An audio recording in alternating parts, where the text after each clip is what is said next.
on writing a journal article, a beginner's guide. The session is anticipated to last about 90 minutes. Jess will run through the schedule and there will be an opportunity at the end for questions. The meeting will be recorded and uploaded to our YouTube channel. We'll share the link with you after the session. On to you, Jess.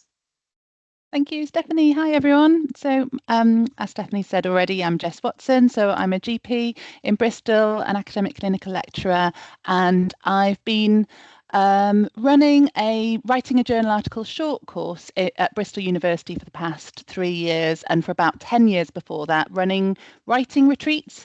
So normally the course I run is 3 days long. This is the first time I've tried to run it in 90 minutes. So let's see how that goes. So this is going to be a whistle-stop tour, and it's a beginner's guide. I hope it'll be helpful for people who've perhaps never written a journal article, maybe for people who've written several but just want to have some ideas about a more structured approach to help them to get through this sometimes challenging task.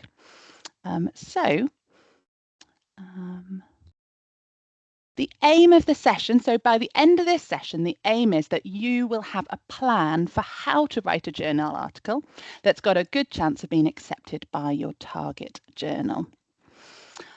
So just to start off with, it'd be great to find out who's here. I can see there's 34 participants in the room at the moment. So we're going to do a quick poll here to find out who's here. Are you students? Are you clinical academics? Are you qualitative, quantitative? There may be, you might fit yourself into several of those categories, so just choose those that are most relevant. Stephanie, you able to manage? If you've written lots, that's fine. And I can now see the results. Can everyone else see? So we've got 35% PhD students, we've got a mix of clinical academics, we've got some quantitative, qualitative researchers. If you're something else, and I've not put the right categories down there, do just pop something in the chat to just say what you are, what your job role might be. That's brilliant. And it's great to see around half of people have not written any papers before, 25% have written one, and the rest have written more than that. So that's great. So hopefully this will be useful for everyone here. And most people, 75% of people here have got a paper that they're working on now, which is great because we want to try and use that as we're going through with a couple of the exercises. If you've not got a paper that you're writing on, you can still do these exercises thinking about either a previous thing that you've done or something that you might be working on in the future that you're not quite ready to write yet, but you're still probably ready to start thinking about it. Great. Thank you so much for doing that poll. That's really helpful for me to get an idea of who we've got here. So can you see my slides again now? Hopefully. Yes, great. Let's crack on then. So the second sort of warm up, just to find out who's in the room, is if we can all just use the chat for a little bit and just write down 1 or 2 things that you find are the barriers to writing now. I think we all find that writing can be a challenge at times, and it can be helpful to recognise and acknowledge those challenges, and hopefully that gives me a steer about what we really need to focus on in this next hour and 40 minutes, or hour and a half, sorry, in terms of the things that we need to try and overcome together. So if you can pop something in the chat for me, that'd be really helpful. Just opening up to see the chat now. Amazing, thank you. So lovely to see we've got nurses, dietitians here in the audience. Welcome to you all. Language barriers, knowing how to start, getting the structure, having opportunities to focus, prioritising, writing concisely, really, really useful, meeting the word count, and confidence. I think that can be a really big thing. Whether it's your first paper or whether you've written, 20 papers, it's still a challenge. and finding the time is coming up a lot here. You know, this should be this is the key thing that as academics we often get judged on, and yet sometimes it gets pushed and it's hard to get the protected time that it needs to focus on. So we'll have tips around that, and I hope that after today you'll have a bit more confidence about how to get started, how to get through that first kind of blank sheet of paper and get going. Lovely. Do keep them coming in as we carry on, but really helpful to see those barriers. And the thing I'd say is that all of those are really, really common. I've been running the courses and writing days for a long time. Often people feel like they're sort of on their own with these challenges, but I think everyone, including very experienced academics, also have these similar challenges to writing. So you are not alone. Fantastic. Right, let's keep going. So this is what I'm going to whiz through this morning. As I say, it's a bit of a whistle-stop tour. This normally takes me 3 days. So we've got 10 steps. I like round numbers. But I think the key thing to focus on here is that there's actually 3 distinct parts. We're going to talk about planning your writing first. That's the first 4 steps.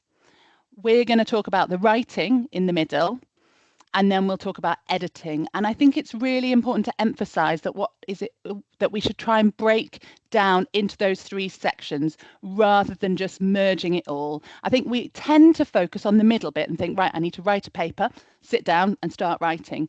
But it's really important to separate out and take time to do some planning first. And it's equally important that when we are writing, that we try and separate out the writing and the editing part, and I'll talk more about that later.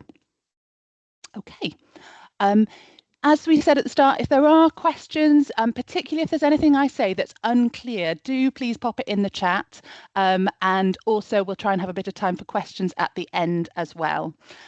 So I'll try and keep an eye on the chat, but Stephanie, if you see anything, do please shout out if you need me to clarify stuff as we go along. Thank you. So step 1, the market approach. This is not some weird capitalist thing. This is an acronym. So market, this comes from Alex Clark, who's wrote a book called How to Be a Happy Academic. And he came to Bristol a few years ago, hosted by Katrina, our head of department, and gave us a talk about this approach, and I found it really useful and used it ever since. So the M, I'll go through each of these in a little bit more detail, and then we'll have a bit of time to think about it ourselves. So M stands for message, A is for audience, R is the rhetorical moves, K is our key journals, E is our enveloping, and T is our title. So let's go through those in a bit more detail. The most important bit of this is the message. What do I mean by that? So the message is about what is your paper's main contribution to the conversation. And I really encourage people to try to get this message into a concise, short sentence. It's really hard. I really struggle with this too, but aim for 12 to 16 words maximum. Okay. So your message is not a question. It's not the same as the title. That's what people often do here. It might be the answer to a question. It might be a claim. And it should have a verb. It should be active. It should have a keyword potentially, or a hook. So if you're in a particular topic area, you know, you might want to include the buzzwords from that. It might be overdiagnosis, might be your buzzword, or shared decision making. Think about what those keywords are in your topic that you need to put into your message. A. So we've got our M. A stands for audience. So here we want to think really carefully right at the start. Which knowledge community is having the conversation that you want to contribute to? And consider who might be most appropriate to the message. Now, it's quite common you might have several audiences. There might be a clinical audience, there might be an academic audience, you might have, but when you write your paper, you're going to really have to hone your message for the primary audience that you want to reach, that you want to focus on. And sometimes you have to make a decision there about that. So again, we'll have a little bit of time shortly to just work in small groups and think about that a little bit with relation to the paper that you're working on, or the next paper that you'll be planning to work on. R stands for rhetorical moves. So let me explain that a little bit, because it's not kind of necessarily clear cut. The reason I put an elevator in there is the rhetorical moves are the 3 or 4 points that form the background to your paper, that justify your paper's contribution. So imagine you're trying to apply for the funding to do your research. You're in the elevator and you've got 3 minutes with Bill Gates. It's the key things that mean that your research is important. It links to the contribution that you plan to make. So it's, why is my paper important? Why is my paper useful? Those are your rhetorical moves. And then K stands for your key journals. And it's really important before you start writing to start thinking about where you want to target your paper. Which journals are having these kinds of conversations? So you want to focus on finding a journal that matches your message and your audience. When you're doing that, you want to look at that journal, read its scope and aims. You'll find on the front page of the journal, it'll have a little blurb about what the journal's audience is, what the readership is, what their aims are, and you need to find something that matches with your research. Look for evidence of a thread. So there might be journals that have been publishing a series of papers on a topic that's relevant to yours, and then read any of those relevant articles. Make sure that you've got a good feel for the sort of stuff that is published. Check the instructions to authors. What's the word limit? How many tables and figures are available? Is that appropriate for what you need for your article? And think before you submit about the costs, open access fees, and make sure that that's something that you've got funding to cover. Consider impact factor and the status of the journal. Yes, this is important, but you'll notice I've put that at the bottom. It's not just a matter, when you choose journals, of starting at the Lancet and working your way down. That's just that of course, if you've written a Lancet article, then please go for it. But really make sure that you're choosing the right journal. And there's a link there at the bottom that you can have a play around with. It's a journal. It's a website that you can pop your abstract, or even just your title of your journal article, and it will give you a list of potential journals that you could target. And of course, for those of you who are PhD students, it'll be key to talk to your supervisors about this as well, and they'll really be able to guide you. Okay, so that's so the next one is enveloping, and this one can be a little bit more confusing sometimes. Here, this is around how are you going to package or frame the message of your paper. Sometimes this is really important, sometimes it's less so. So you might think about the various ways in which you could choose to package the paper, and think about the way that's most appropriate for your message and for your audience. So an example of this that I had recently, I was writing about, I'd done some interviews with patients and clinicians about test communication. And what I was trying to do is decide whether to envelope it, whether to frame it and package it within the shared decision-making literature, which obviously was an area with lots of interest, with lots of relevance, but not exactly fitting to what I was finding from my paper. So that's an example where you're thinking, shall I use this envelope, or shall I, is it not relevant, not closely enough linked to my paper? And then at the end, you come to your title. This is the title that will most engage your key audience. and it might again have those keywords in it. But again, you need to think about your journal style. Some of them will be quite specific about the number of words that you're allowed for the title. Some of them will want you to have the study methods in that title. So have a look at a few examples to make sure you're fitting with your journal style when you write that title. And this is what we're going to do with it. When I said a market statement, this is what I mean. You've gone through those things and you're going to write a short paragraph, which you can then use to share with your supervisors, with your co-authors before you start writing. And you might hone it over a couple of iterations so that you really have a targeted plan for what your paper is going to be about. So your market statement will say, the title of my paper will be there, that's the title. It is aimed at the audience I've chosen in the journal, the key journal. Paper is useful because, and that's where the rhetorical moves go in, and my paper will, and here you have your message with plus or minus the envelope that message is going in. Okay. Here's an example.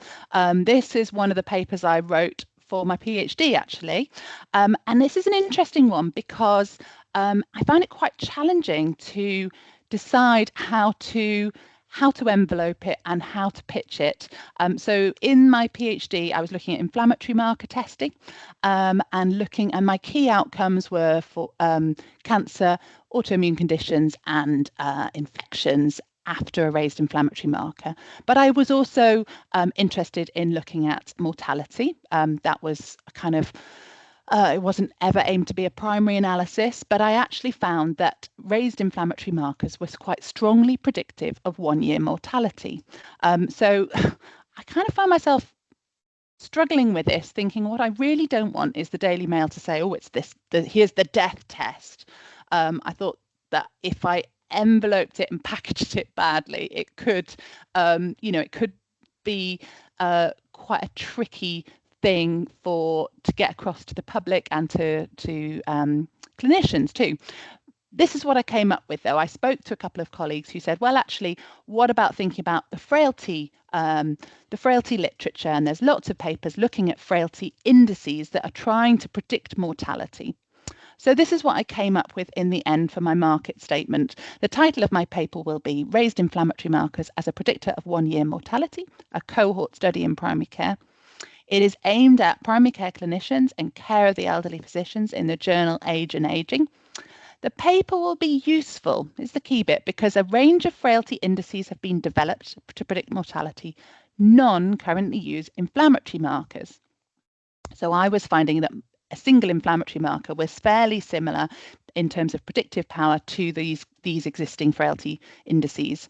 And my paper will show that inflammatory markers are a predictor of all-cause mortality and may be a useful marker of frailty in primary care. So you see, I was a bit cautious about my message. I said it might be a useful marker because I wasn't confident, but this really helped me to package this slightly more challenging finding that I'd got. So time for you to do a bit of work now. What we're going to do is put you into some small groups for 10 minutes or so to have a chance to think about your market statement. You won't have time in 10 minutes to write the whole thing. So what's most important is to think about your message and your audience. Spend maybe sort of 3 or 4 minutes kind of writing something down and then share within your small groups, because I think having these conversations, if you've got your message well written, then someone else who's doing research in a different field should be able to really understand and give you a bit of feedback on that message. And then we'll come back to the room in 10 minutes or so. Any questions? I think we're going to put the details of that in the chat for you. Any questions before that? Oh, it's in the chat already. Thank you so much, Stephanie. Great. Okay, so we'll give that 10 minutes and we'll see you back at about 11:32. And does anyone have any questions about that, I guess? Or anyone got stuck in kind of understanding about what they were trying to do with that message? Struggled with the enveloping. I think the enveloping is the most challenging, and I don't think it's always Sometimes it's just fairly straightforward. It's the examples, like I said, where you've got this test is showing an increased risk of mortality in a year after a raised inflammatory marker. How am I going to envelope that? And there'd be different ways. You could have the exact same results presented in quite different ways depending on how you frame it at the start in your introduction and how you discuss it at the end. Which literature which kind of body of literature are you going to cite it within? Are you going to kind of fit it into? And sometimes there is a choice there. You could choose different ways to frame or envelope things. Sometimes there kind of isn't really a choice and it's just pretty straightforward. So if you are struggling, then don't worry too much about that. It might be that actually it's not that relevant for you, but I have found in some cases it can be really critical to try and think about that side of things. Great. In the interest of time, I'm going to keep cracking on. Step 2. So what I do next, I should have said at the start, you might find every one of these 10 steps is helpful, or you might just find there's 2 or 3 things that you take away from today. That is fine. You don't have to, we're not all the same, and we're all going to have different ways that we approach the task of writing an article. But what I do next is get a big sheet of paper. I'm quite kind of visual thinker, and I do a mind map, and I find that challenge of where do I start? This is the bit that kind of helps me to get over that hurdle. So the first thing I'm going to do is write my message in the middle of my piece of paper. That is central to everything. And I'm going to work outwards from there. I'm going to keep to 1-point words. I'm just going to splash it all down on the page. I'm not going to worry about it. Try and avoid putting loads of lists and detail, and just try and get stuff down. And it's going to look a bit like this. So you're going to have your message. We're going to start over here. Why did I start? What did I do? What does it mean? And what did I find? And what does it mean? So broadly, that's sort of going to turn into our introduction, methods, results, and discussion sections of our paper eventually. And here's an example of a mind map. This is not my mind map because my mind maps are so messy that if I put them on here, I'd be really embarrassed. My writing is so messy. But it's going to look something like this. Why did we start? What were the key bits of background? What did we do? And just throwing it down on paper. Don't worry about what it looks like. What did we find? And what does it mean? And you've got it all down on a piece of paper. And the great thing about this is that the mess in my head is now a mess on a piece of paper, and I've no longer got a blank sheet of paper. I've got all my ideas down there, and we can then tidy it up afterwards. So like I say, not everyone is a fan of mind maps. There's lots of sort of different digital softwares you can use now to help you with mind mapping, if that's useful to you. But for those people who it works well, it can be a really, really useful tool. The next bit is what we call storyboarding. So this bit I would really encourage you to have a good try with. This is about writing 4 key sentences. So first is the opening sentence to your whole article, and that's going to say something about what we looked at, why, what is this topic. Then we're going to have the introduction last sentence, and that's going to be what we did.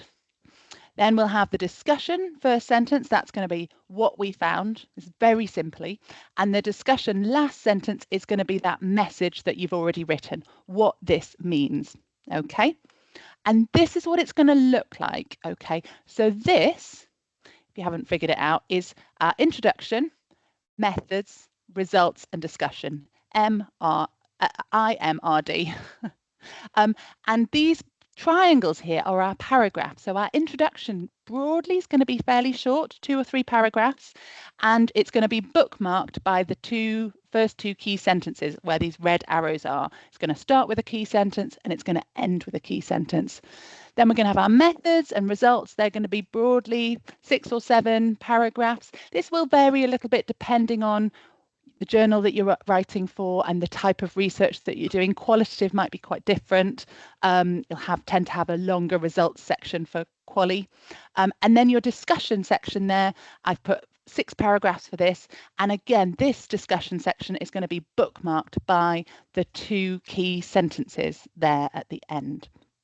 So let's go through some examples of this. So here's an example of a storyboard of the 4 key sentences.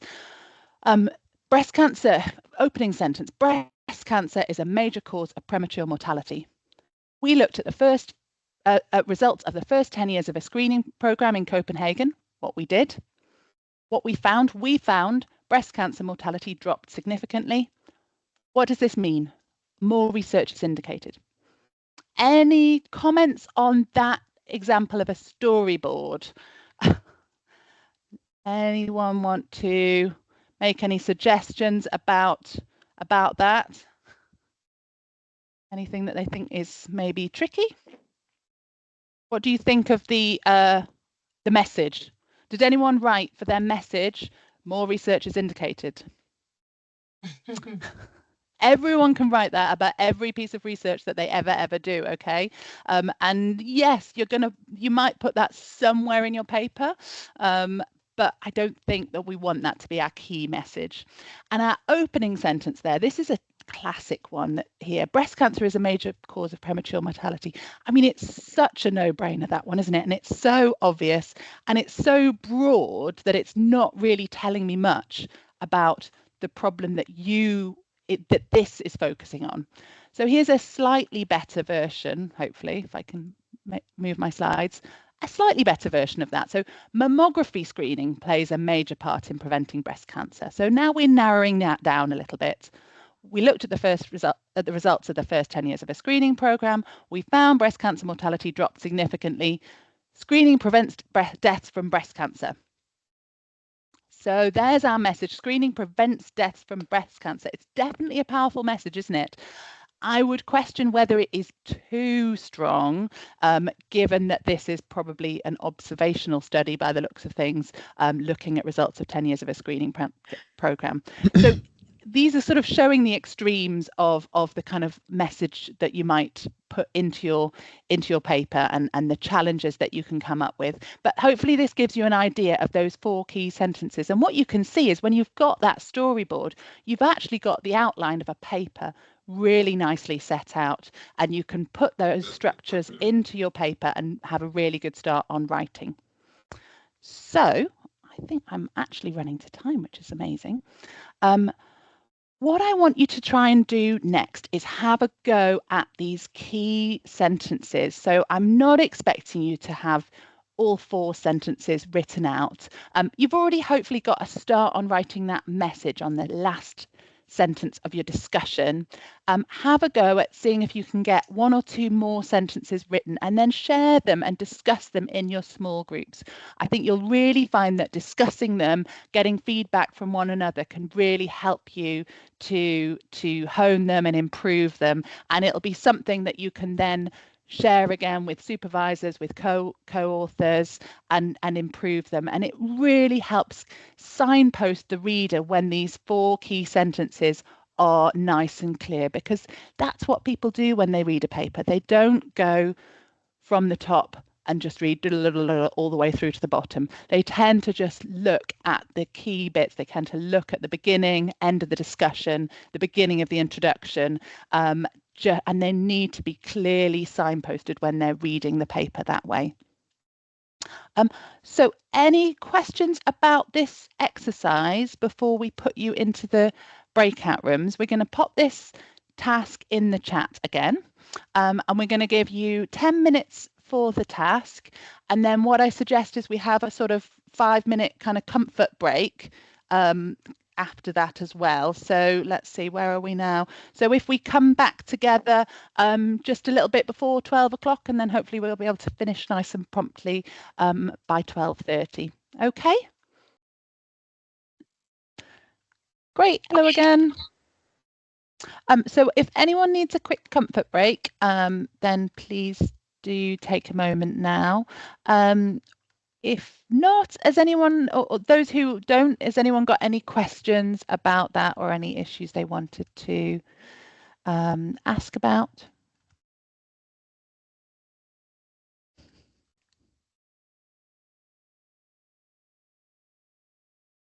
Did people find that useful?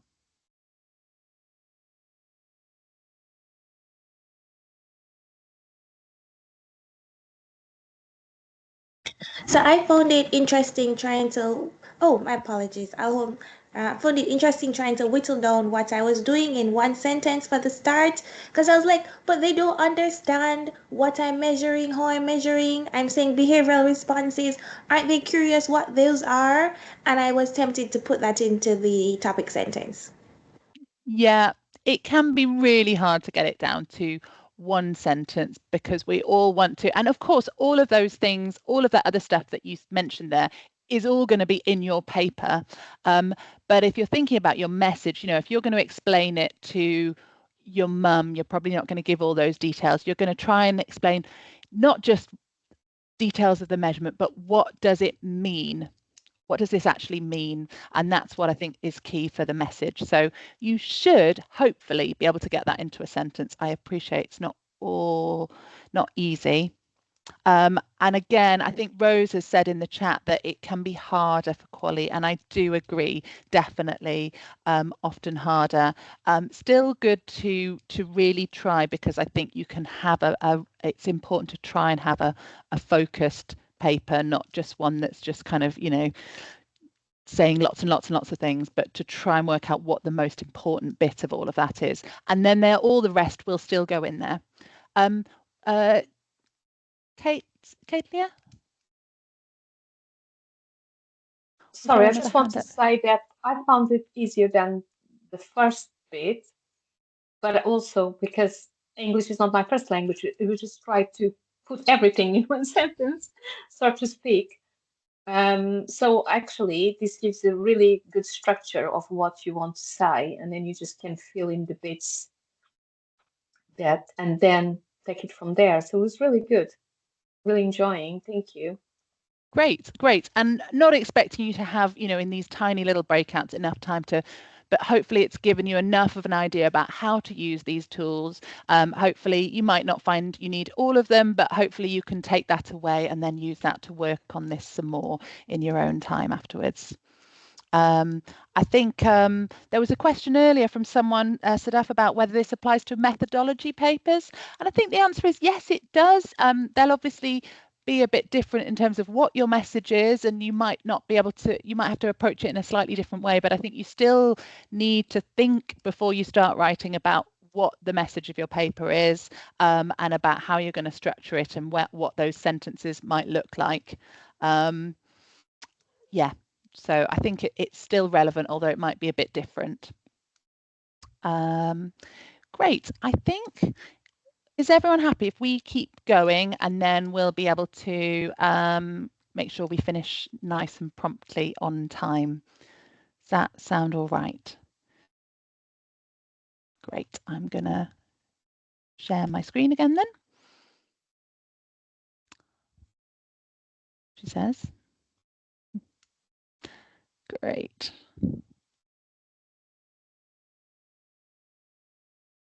Oh, whoops.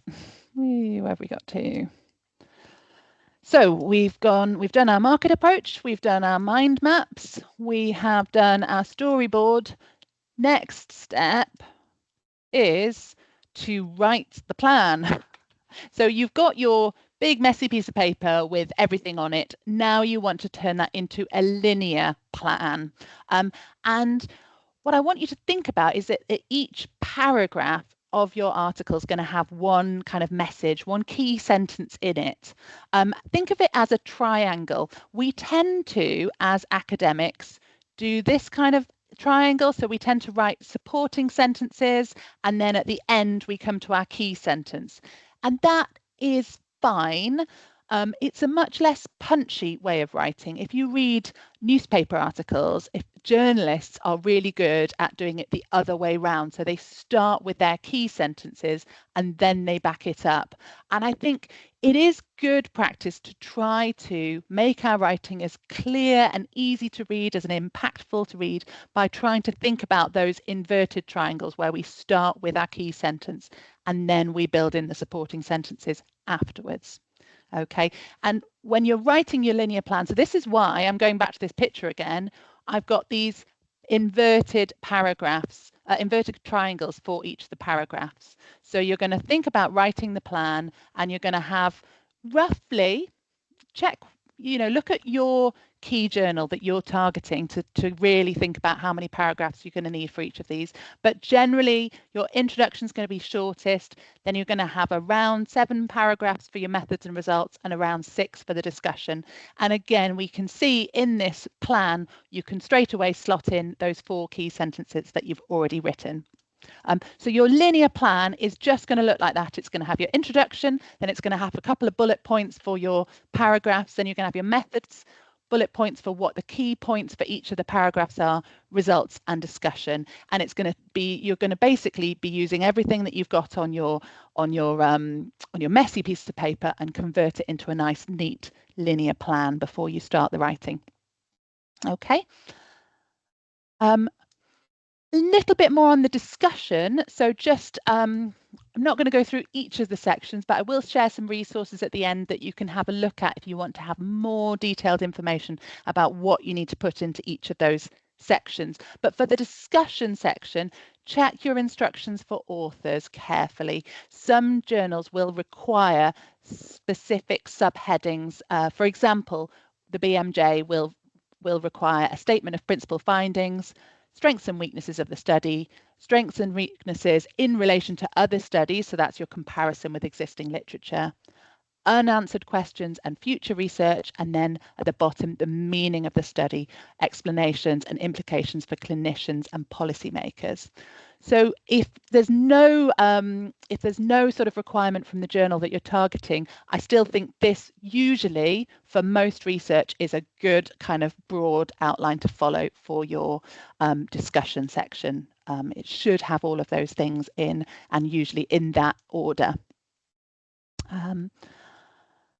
So after that, you've done your planning, and I think we often forget that and leap straight into the writing, but I think that is time really well spent if you focus and get that plan. And if you are a PhD student or a junior member of team, do share that with supervisors, with co-applicants, with collaborators to get some feedback before you then block a bit of time aside and try and free write your first draft. And the reason I've said free write is I think what all of us are very good at doing when we do writing is we're good at writing a couple of sentences, looking at it, reading it, going back, editing, twiddling it around. And sometimes we might only end up with sort of one paragraph that we've kind of rewritten several times over the course of a sort of writing block. I really believe in this quote here, don't get it right, just get it written. Really try and separate the writing and the editing, keep them separate. So just get the words down on the page to start with. I sometimes tell myself I'm trying to do a word vomit. I just want to get it out, just get it on paper. Don't worry too much about what you've written. And then pause and leave it for a little while before you come back and do the editing bit. So that will be one of my key things for you to take away, is to try and separate out the free writing where you try and get into the flow from the editing. So a few tips for how to get that first draft down. As I said, try not to edit your work too much as you go. Try and just be happy with just getting a rough first draft. You don't have to share it with anyone at this point, okay? Try and avoid digital distractions. I've recently been reading a book, Stolen Focus by Johan Hari, which I would recommend, which he said that I think it's about every 3 or 4 minutes when we're at work, we get distracted. A ping goes on our phone, our emails go off. And writing is a kind of activity that we really need to get into what he calls a flow state. So try to switch your emails off for an hour. You might find you could use a tool like the Pomodoro timer. There's a Forest app on your phone, something like that, to try and help you to focus. Really work out what the best time of day for this activity is for you. Some people are really only going to be able to manage the writing activities first thing in the morning. Some people, I'm actually a bit of an owl, so I often find late at night is the time that I can really get focused. But But whatever that time is that works for you, block it out in your diary and really get stuck in. And you might find that either your institution or SPCR can offer writing days. There's also an online Zoom writing group. The link is there. That stands for Silent Zoom Working Group, and every single day they offer Silent Zoom Working Group. So it's a little bit like this. You join a Zoom call with a number of other people from all over the world, actually, and it just allows you to sort of sounds a bit weird, doesn't it? But I did a lot of this when I was writing my PhD. Just allows you to sort of help yourself to really focus in on, this is my writing time. Okay. Next, leave it for at least 24 hours, preferably a bit longer, and come back to it for your editing. And at this point, normally what people do when they go into editing is they do what I call micro editing. But I want you to try and think about first focusing on macro editing. First, a great quote from Zadie Smith: the secret of editing your work is simple. You need to become its reader instead of its writer. So I think that's a really good way of thinking about this. So macro editing is different from what we sometimes do when we're editing. What we're thinking about is reading the paper with these kind of questions in mind. Is the message clear? Have we got the target audience right? Have we got the overall structure, the paragraph numbers right? Does each paragraph have a key message? Tone, yeah, I mean, that comes in a little bit more in the micro editing, but is the broad tone appropriate? And then you can sort of look back to your plan that you've written and check it against your first draft. So can you find your 4 key sentences? Can you count the number of paragraphs in each section and find a key sentence in each paragraph? Check whether is that key sentence actually buried somewhere in the middle of the paragraph, or have you made it clear by putting it ideally at the beginning or sometimes at the end of the paragraph to make it clear? Do some of your paragraphs have more than one idea? And would it be clearer if you actually split them in 2 to make it really clear and easy to read? And finally, go and have a look again back at your market statement and compare that. It might be that things have evolved and it's okay if that happens, but it's good to just check back in to see whether you've still got that message that you were aiming for. Finally, macro editing, make sure that you've looked at your relevant reporting guidelines. So that's consort guidelines for trials, Strobe, Prisma for observational studies and systematic reviews. And there's a really good website, the Equator Network, where you can find there's hundreds of different guidelines out there. So there will be one that fits for you. So take a look and go through that guideline, tick through to check that everything that's on that reporting guideline is written and included in your draft. And if not, make sure you add it in.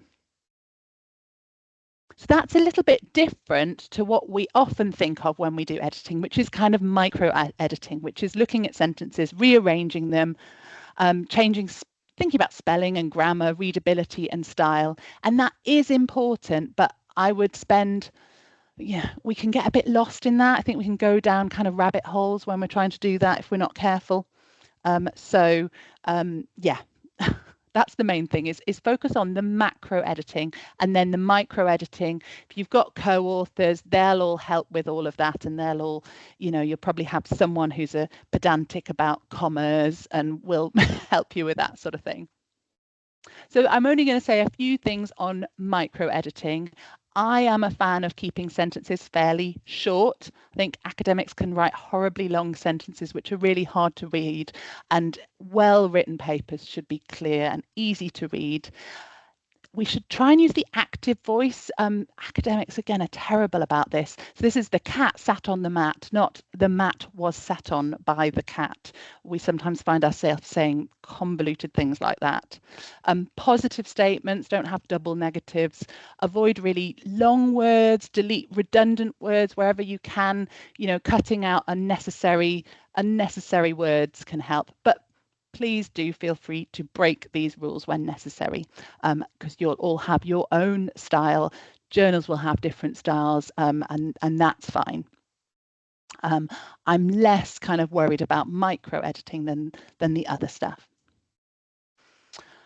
So nearly there now. We've planned our paper, we've written our first draft, we've edited it, we've sent it out to our co-authors. We need to start adding the extras here now, and I leave this to the end. Okay, this is the abstract, the references, formatting your tables, your figures, doing your title page, looking at so at this point you really need to go back to the journal's instructions, and some of them will be really pedantic about font size, spacing, all of those things. So reread everything in the instructions to authors very carefully.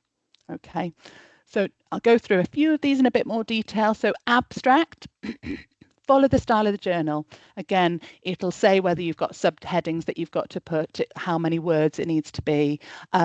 Write the abstract after you've finished the article. It's likely that you're going to have those same 4 key sentences in your abstract as you had in your paper. So that will help you to get started. And the message in particular should be your last sentence of your abstract.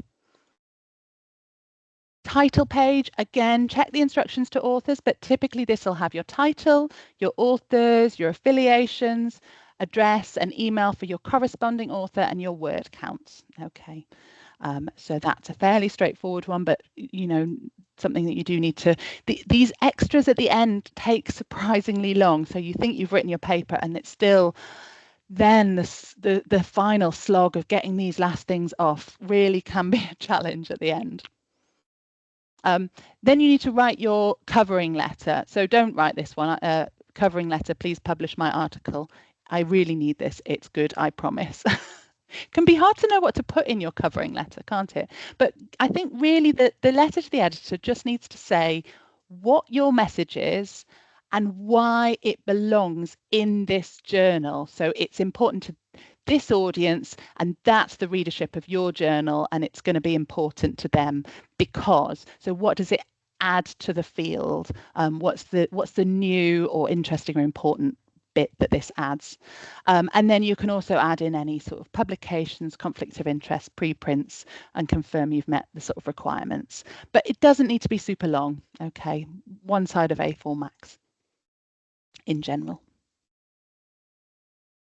And then obviously what you now need to do is get agreement from all your co-authors. If you're a PhD student, that's your supervisors, but there may be other people as well. And sometimes there can be quite large teams. So it can become a bit challenging at times. I don't know if people have had difficulties with this. Where possible, what I would recommend is send it out to co-authors with a bit of a timetable. Be polite, please could you, it's usual to give people a couple of weeks, but do give them a target for when you need those comments back. And you're allowed to do some triage on these comments. You can't necessarily accept every different change from every one of your co-authors. So it's okay, because you are the lead author, for you to make the final call. What I'm saying is, don't feel you have to tie yourself in knots trying to please everyone. Your co-authors are going to suggest some changes, but they're not making corrections. And that's even if you're a PhD student, you are the expert in your specific field. If you're struggling, you can be quite specific in your requests for feedback. So put a comment on there targeting, so asking people exactly which bits you need them to read or you need their feedback on to get help. Okay, and that way hopefully you can get through without adding too much longer delays while you're waiting for feedback from co-authors.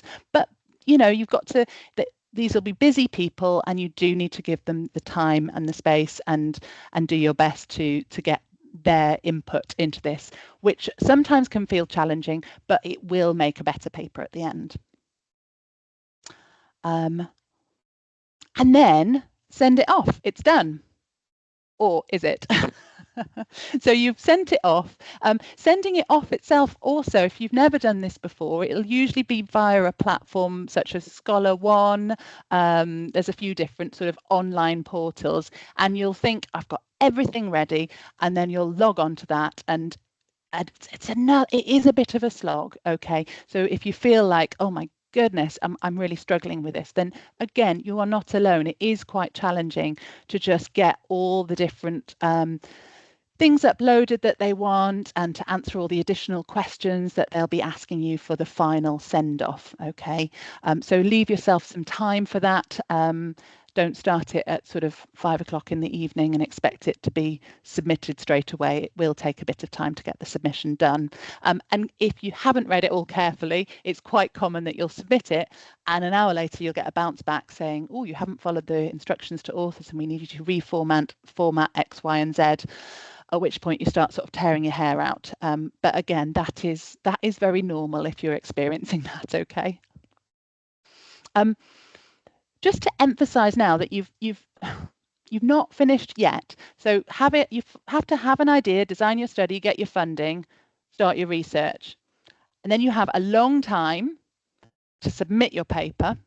This is the bit we've done so far. But there is another long time till the paper's published. Okay, and this is normal. It's if you've not been through this whole journey before, it's good to just be pre-warned about this, and if you have and you found it frustrating, then you're not alone. What's happening during this time is the editor will do an initial screen of your paper and you might get a rejection straight away. If you do, it's probably because you've chosen the wrong journal. Okay, that would be my general rule of thumb.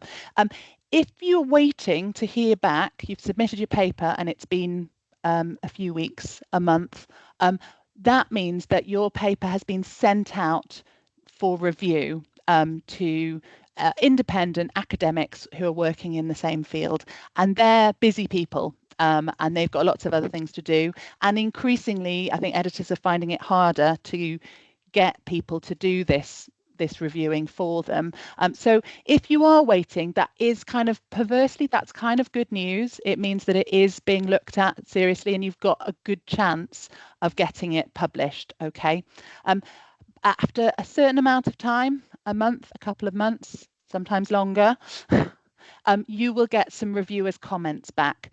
And just to give you an idea, this is broadly what you need to do with those reviewers' comments. You need to break them down. You'll have a sort of, a paragraph, 2 paragraphs, a page of writing from each reviewer, and you need to break it down into each of the comments and put it, I would encourage you to put it into a table. So here's a few examples. Reviewer 1, this is a world-class paper, should be published immediately. Your Nobel Prize is overdue. You just say, thank you very much for your comments. You might not get that one. There might be some other comments suggesting, you discussed dust remediation, you failed to refer to the seminal paper in this area by Henry et al. And then you say, oh, thank you very much for your valuable comment, and add in their references as suggested. If you haven't remembered to upload your strobe form or flow charts, they'll pick you up on that, and you need to add those in. And you need to try and take most of their comments on board, but you can push back against a few. Okay, you don't just have to do everything. If you've got strong rationale, it's okay to push back on some of the comments. And then you will submit your response to reviewers' comments along with a revised manuscript in which you'll have the highlighted or track changes, and you'll also have a clean version of that manuscript, and all of that will be resubmitted back on Scholar One or whichever online platform that your journal uses. Okay, and then you'll wait again. And yes, I hate to break it to you guys, but everyone in this room will get at some point a rejection. If you haven't had a rejection, then you haven't, you just haven't been an academic for long enough. It happens. If at first you don't succeed, try 2 more times so your failure is statistically significant. I rather like that. So journal acceptance rates are typically low, and the sort of higher impact, the better the journal you're going for, the lower it may be. So it's just normal and part of the academic game to get some rejections. Think about whether you've gone for the wrong journal. I think that's a common problem, particularly if you've had an immediate desk rejection. It might well be that you just haven't targeted the right journal for your target audience. And then use those reviewers' comments to improve, and just resubmit. I had a journal article that was rejected from, I can't remember which journal it was in the end, rejected within 2 hours from one journal, rejected from a second journal, accepted into a third journal, and then it was picked up by the NIHR as an alert. So it's recognised to be, you know, really important piece of research in the field, which had just been rejected twice. So, you know, don't take it personally. It can still be great research. Maybe you've got it into the wrong journal, or you've just been unlucky with the reviewers. There is a bit of a roll of the dice in the way all of this works, and that's just something you just have to roll with. Okay, but at last it will get accepted if you keep on going. I promise you will get there. And actually it is really important to celebrate at that point, especially if this is your first paper. That is an absolute milestone in your journey as an academic, so please remember to celebrate. You do have a few quick jobs you need to do. You need to upload that onto your university repository. Your library services will usually guide you through that. You'll need to inform your funder. SPCR will be keen to know about this. And you need to think about publicity for impact. And I'm sure there'll be separate webinars on things like press release, you know, social media, ResearchGate, LinkedIn, Altmetric. There's loads of tools out there that are really important to help not just publish your paper, but actually get it out there into the wider world. So I think we're running very nicely to time. So my take-home messages for you are to use a structured approach to planning your paper before you start writing. And whichever tools you use, I would emphasize that the message is key. I think the market approach can be a really helpful way to think about the message and how that fits in, and write a pitch that you can share with your co-authors. I find mind mapping tools are a great way to get started and get over that blank sheet of paper. Look at getting those 4 key sentences written, and then get your linear plan, and remember to separate out as much as you can the writing from the editing, especially that micro editing that we all get stuck into. There's some resources there that might be useful, just to flag in particular that if you're struggling to know what to put into each of the different sections of your paper, there are some guidelines from the Lancet for different types of journal article that are useful for the Lancet if you're going for that, but also they're kind of relevant for everywhere else as well, to be honest. So you might find that useful if you're looking for a bit more detail on how to write what to put in your introduction, methods and results sections. And there's also other guidance here as well. I think that's my last thing. Before we finish though, I thought it'd be really useful for everyone who's still here just to take a minute and reflect on what you might do differently now, having gone through all of that, what you're going to take away, and put 1 point in the chat about something that you're going to do differently next time when you start writing a journal article, just to really kind of emphasize this. And we've got 5 or 10 minutes or so for some questions. So please do feel free to unmic if you've got questions, or pop them in the chat if that's easier. Or if you're done, then that's fine too. So yeah, lots of stuff coming in the chat about planning. Get started. I love that. That's great. Get the structure messages. That's great. Triangle and inverted triangles to structure your paragraphs. Yes, great. I find that really useful as well. Draft without editing. Yes. Really try and do that. Great to see the market statements being useful to people. That's really nice. Any questions? I'll just have a look back through the chat to see if there were any other questions earlier on that I didn't answer. I submitted 2 months ago. It says it still hasn't been sent out to reviewers. Is that normal? Hi, Rose. Unfortunately, it's not uncommon, but if it hasn't been sent out to reviewers, I would probably drop them an email to the editors. You can usually either send a message on Scholar One or on the system there, or you can just drop them an email just to say. But yes, unfortunately, it is normal. I worked as an associate editor myself for a while, and it's a voluntary role that you're trying to squeeze on top of things, and it becomes increasingly difficult to get reviewers. I was finding that I was sending out emails to 30 plus people to get 2 reviewers back, so that can be quite time consuming and difficult. Yeah. Oh, and Rose, you have emailed. Yeah.